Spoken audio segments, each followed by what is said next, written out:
Do me a favor, hit the like button, hit the subscribe button. What's it going to take you? 5 minutes total, please? Like, subscribe, help me build this channel. We got good messages, we got heavy stuff to talk about. We're going to help people. Like and subscribe. Thanks.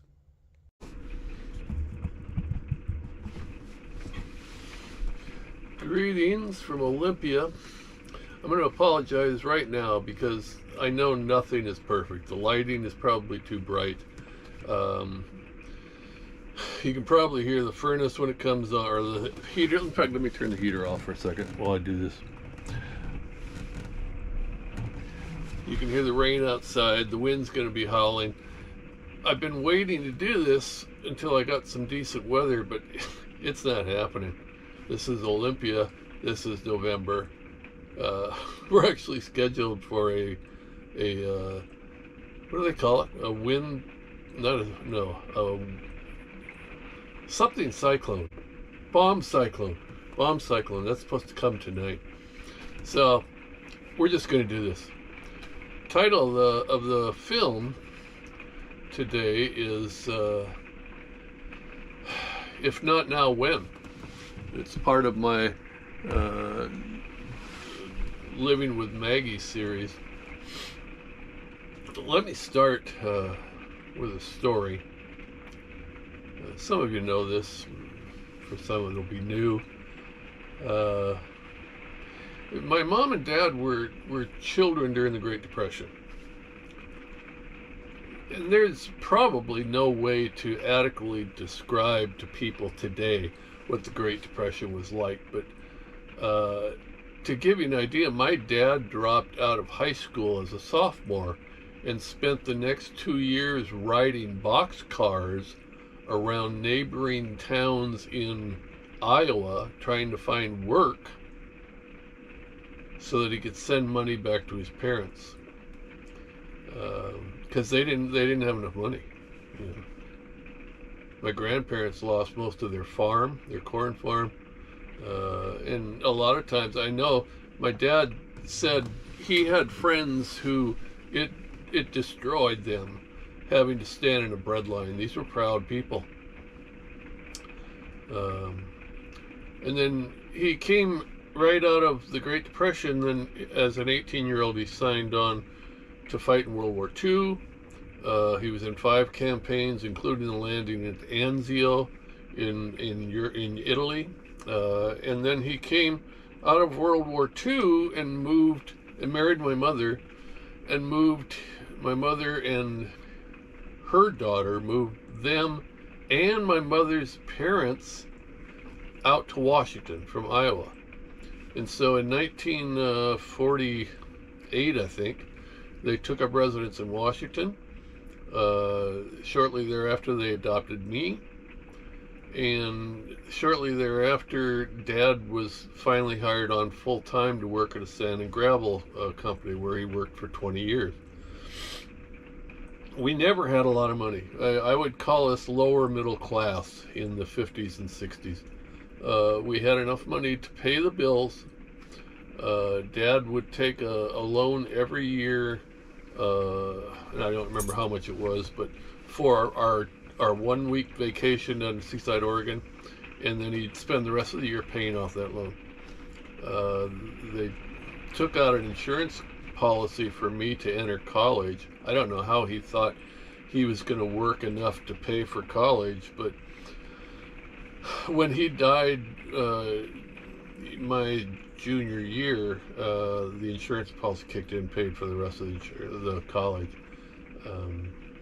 But the point being, I don't know that my mom and dad ever had a dream. You know, the concept of bucket list wasn't even around then. But I don't know if they dreamt of bigger things. And that was fairly common of Midwesterners who came out of the Great Depression. They just didn't plan for anything, because they never knew when it was going to be taken away, or they never knew when some horrible thing would befall them, and they would just lose everything. So they didn't plan. They wanted a home, they wanted a family, And that to them was the American dream, and I don't think they ever saw beyond that. They lived day to day. They wanted a better life for their children, thus sending me to college. And I did end up with a much better life, thanks to them. But here's the central point. I watch Maggie. Maggie doesn't have a plan. She gets up and she sniffs and she runs and she jumps and she rolls and leaves, and she, follows me like she's attached to my hip, and she spreads love wherever she goes. And that's Maggie's life.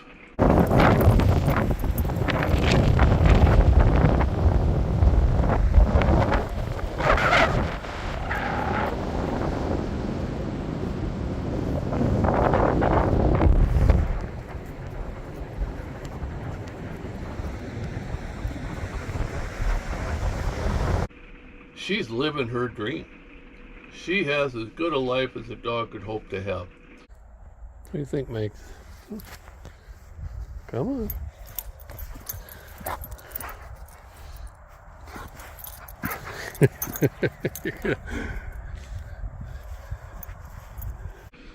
Don't pamper her like the little foo-foo poodles you see on TV shows of the rich and famous. But Maggie is just having the best life ever. And believe it or not, I've learned from that. I was the good little soldier when I came out of college. I got a job and I worked hard and I got married and we bought homes and we raised a son, and I worked 10, 12 hours, and then we bought a little business and I worked 14, 16 hours, and then we sold it, and then we went, and it was just blah, blah, blah, blah, blah, blah.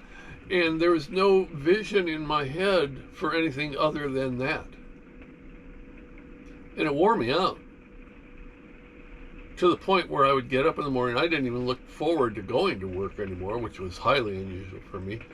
I couldn't imagine continuing that for, 10, 15, 20 more years. And I drank to ease the pain, which destroyed a marriage, destroyed another marriage. Part of being with Maggie has taught me, just live, Bill. Just friggin' live.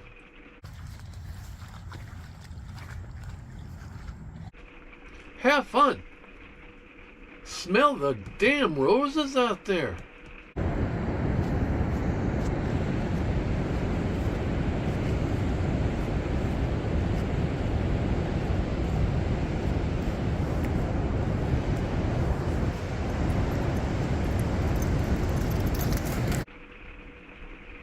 Notice the little beauties of life, the intricacies of life. Listen to birds, watch clouds, go on road trips.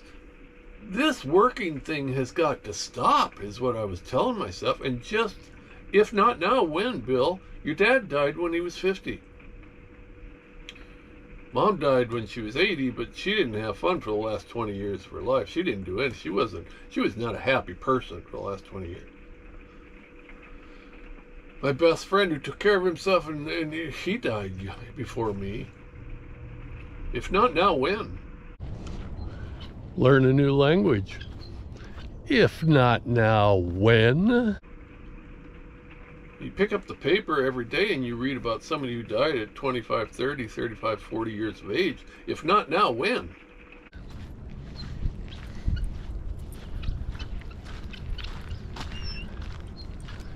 Take your kids to the beach. If not now, when? God, I love my life now. I really do. I don't have a care in the world. I work when I want to work. I go to the farm. There'll be days when I just sit in my little lawn chair out at the farm and I just watch the world go by. Play with Maggie. Go for walks with Maggie and Toby, her brother. Whatever. Have fun. Have fun. Let me say it again. Have fun. And I know some of you are saying, well, we can't do that. We've got a mortgage, we've got the house, and we've got all these bills, and we paid credit cards. And well, I hope you can find a way. For a lot of people, I think that's an excuse. Some of you know, my wife and I, we sold our house, a year and a half, 2 years ago, and we bought a bus, and we lived in a bus for, over a year. We did away with the mortgage. That was a drastic step, but we were both ready for a drastic step. We had to stop the way we were living. We were not happy people. So I think a lot of people use that responsibility crap as an excuse. You can do it. You can sell everything you want and live in your car tomorrow, live in a van tomorrow, whatever. You can do it. You can move to another state where the cost of living isn't expensive and you don't have to work 15 hours a day. You can do it. You can make a concerted effort to pay off your credit cards and then never use them again. You can do it. And then you can pull out that bucket list, which has been sitting in the drawer for 5 years, and you can look at it and you can say, if not now, when? Go for a long walk with your dog out in nature. If not now, when? Don't try to thank me. This message is delivered to you by Maggie May. Over and out, guys. Go on that dream vacation? If not now, when? Visit your parents who live out of state? If not now, when? Play catch with your son out in the front yard? If not now, when? Take a random trip to the beach just because? If not now, when? I don't know. Go back to school and learn some new knowledge. If not now, when? Time is running out, guys. If not now, when?